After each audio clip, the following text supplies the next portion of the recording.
Perkenalkan, nama saya Putri Masaro. Saya dari kelas 12-7. Di sini saya akan menjelaskan mengenai arus listrik bolak-balik. Pertama, kita mengetahui sub pokok bahasan. Yang pertama yaitu rangkaian RLC paralel. 2. Daya pada rangkaian arus bolak-balik. Yang ketiga, penerapan rangkaian arus bolak-balik dalam kehidupan.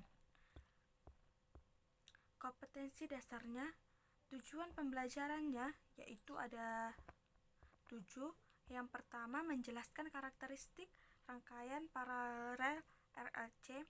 Yang kedua, menentukan impedansi daripada rangkaian paralel RLC pada tegangan AC. Yang ketiga, menganalisis energi listrik pada peralatan elektronik. 4. Menentukan besar energi listrik. Yang kelima, menjelaskan faktor-faktor yang mempengaruhi energi listrik. Yang keenam, menentukan besar daya sesungguhnya pada rangkaian arus bolak-balik. Yang terakhir, menjelaskan penerapan rangkaian arus bolak-balik pada radio. Pertama yaitu rangkaian paralel RLC pada tegangan AC. Sifat dari tegangan RLC paralel adalah terjadi percabangan arus dari sumber T menjadi 3, yaitu arus menuju arus yang menuju resistor, induktor, dan kapasitor. Besar tegangan pada resistor, pada induktor, dan pada kapasitor sama besar dengan tegangan. Gambar susunan RLC paralel pada tegangan AC ada pada di bawah ini. Besarnya arus total yang melewati rangkaian jika arus melalui kapasitor lebih besar daripada arus yang melewati induktor atau rangkaian bersifat kapasitif adalah T kuadrat sama dengan I kuadrat R tambah dalam kurung IL kurang IC kuadrat. I sama dengan akar dari I kuadrat R tambah IL kurang IC kuadrat. Berdasarkan persamaan di atas, besarnya impedansi pada rangkaian tersebut dapat dirumuskan sebagai berikut. Z sama dengan 1 per akar 1 per R kuadrat tambah dalam kurung 1 per XL kurang 1 per XC kuadrat. Untuk menentukan besar, sudut fasenya digunakan persamaan tan P sama dengan IS per IB. Gambar diagram fasornya tersedia pada di bawah ini. Contoh soal. Suatu sumber tegangan bolak-balik memiliki nilai frekuensi sebesar 50 Hz. Dirangkai secara paralel dengan bebannya yang berupa resistor yang memiliki nilai hambatan 30, induktor yang memiliki nilai induktasi 300 mH, dan kapasitor yang memiliki total kapasitas 50. Berapakah nilai impedansi pada rangkaian tersebut? Penyelesaiannya. Pertama, kita akan diketahuinya F sama dengan 50 Hz, R sama dengan 30, L sama dengan 30 mH sama dengan 0,3 H, C 50 diubah menjadi 5 kali 10 pangkat min 5 F. Yang ditanya yaitu Z. Jawab, nilai reaktansi induktif atau XL sama dengan rumus XL sama dengan 2pi kali F kali L. XL sama dengan 2 kali 3,14 kali 50 Hz kali 0,3 H. XL sama dengan 6,28 kali 15. XL sama dengan 94,2 digenapkan menjadi 94. Reaktansi kapasitifnya XC sama dengan 1 per 2 pi FC. XC sama dengan 1 per 2 kali 3,14 kali 50 kali 50 kali 10 pangkat min 6. XC sama dengan 1/6,20 kali 250 kali 10 pangkat min 5. XC sama dengan 10 pangkat 5 per 1970. Hasilnya 63,6 digenapkan menjadi 64. Besar impedansinya Z sama dengan 1 per akar dari 1 per R kuadrat tambah 1 per XL kurang 1 per XC kuadrat. Z sama dengan 1 per 1 per 30 kuadrat tambah 1 per 94 kurang 1 per 64 kuadrat. Z sama dengan 1 per akar dari 1 per 900 tambah 1 per 30 kuadrat. Z sama dengan 1 per 1 per 900 tambah 1 per 900 sama dengan 1 per 2 akar 2 per 900 sama dengan 1 per 1,41 per 30. Z sama dengan 30 per 1,41 sama dengan 21,23 digenapkan menjadi 21,3 dan hasilnya yaitu 21,3. Materi selanjutnya yaitu daya pada rangkaian arus bolak-balik.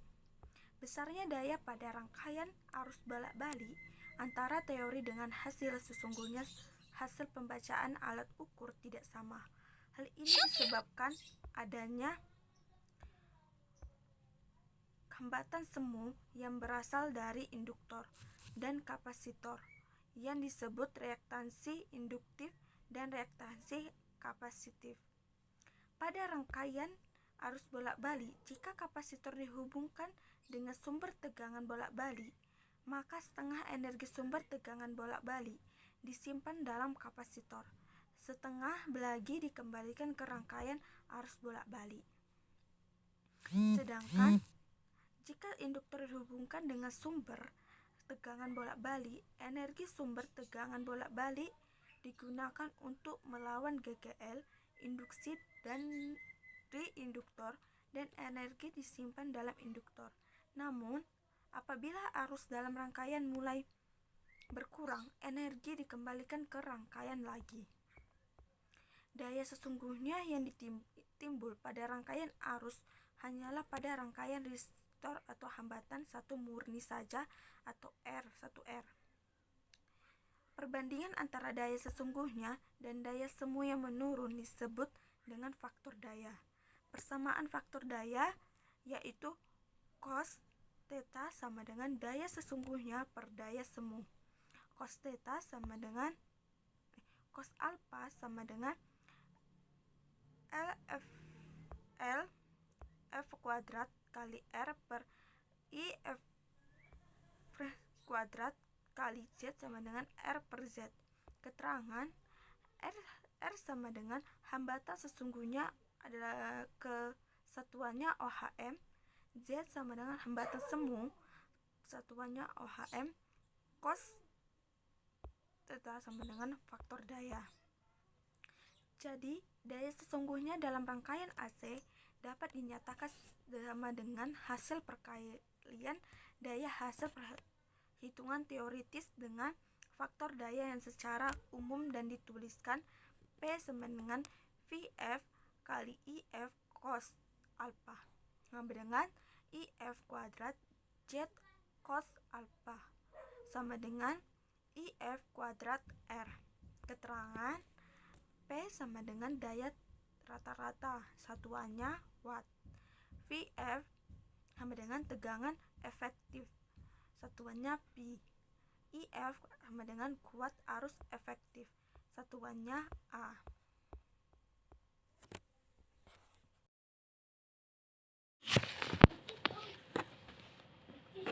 Contoh soal. Rangkaian RLC seri dihubungkan dengan sumber arus bolak-balik tegangan 200 pi memiliki frekuensi angular 2500 Hz per S. Jika R sama dengan 600, L sama dengan 0,5H, dan C sama dengan 0,4. Tentukanlah A kuat arus dalam rangkaian, B faktor daya rangkaian, C daya sesungguhnya. Penyelesaian. Diketahui V sama dengan 200, W sama dengan 2500, R 600, L 0,5, C 0,4. Yang ditanya I, B cos alpha, C P. Penyelesaiannya, XL sama dengan W per L sama dengan 2500 rad per S kali 0,5 sama dengan 1250. XC sama dengan 1 per WC. XC sama dengan 1 per 2500 kali 4 kali 10 min 7 sama dengan 1 per 10 pangkat min 3 sama dengan 1000.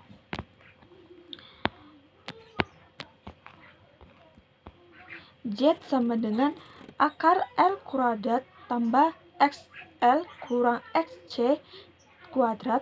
Z sama dengan akar 600 kuadrat tambah 1250 kurang 1000 kuadrat sama dengan akar dari 422.500 sama dengan 650. I sama dengan V per R sama dengan 200 per 600 sama dengan 0,3 A. B cos alpha sama dengan R per Z sama dengan 600 per 650 sama dengan 0,92. Yang C, P sama dengan Pi kali L kali cos P sama dengan 200 kali 0,3 kali 0,92 sama dengan 52,2 watt. Yang materi berikutnya yaitu penerapan rangkaian arus bolak-balik dalam kehidupan. Dalam kehidupan sehari-hari, banyak kita jumpai penerapan rangkaian arus listrik bolak-balik AC pada peralatan elektronik seperti kipas angin, kulkas, kompor listrik, TV, setrika, radio, televisi, dan sebagainya. Radio merupakan salah satu alat elektronik yang menggunakan rangkaian RLC dalam pengoperasiannya. Pada saat menyetel radio, terjadi peristiwa resonansi. Peristiwa resonansi pada saat menyetel radio yaitu dengan memutar knob atau tombol tuning untuk menyesuaikan frekuensi sudut alaminya dari sebuah rangkaian radio dengan frekuensi sudut dari sinyal yang dipancarkan oleh antena pemancar sehingga memenuhi persamaan W theta sama dengan W. Dalam rangkaian sebuah radio, penerima kapasitor dapat berfungsi sebagai pemilih gelombang radio. Suatu nilai kapasitansinya tertentu berhubungan dengan panjang gelombang radio yang diterima radio. Sekian dari penjelasan saya. Inilah yang bisa saya jelaskan. Sekian dan terima kasih.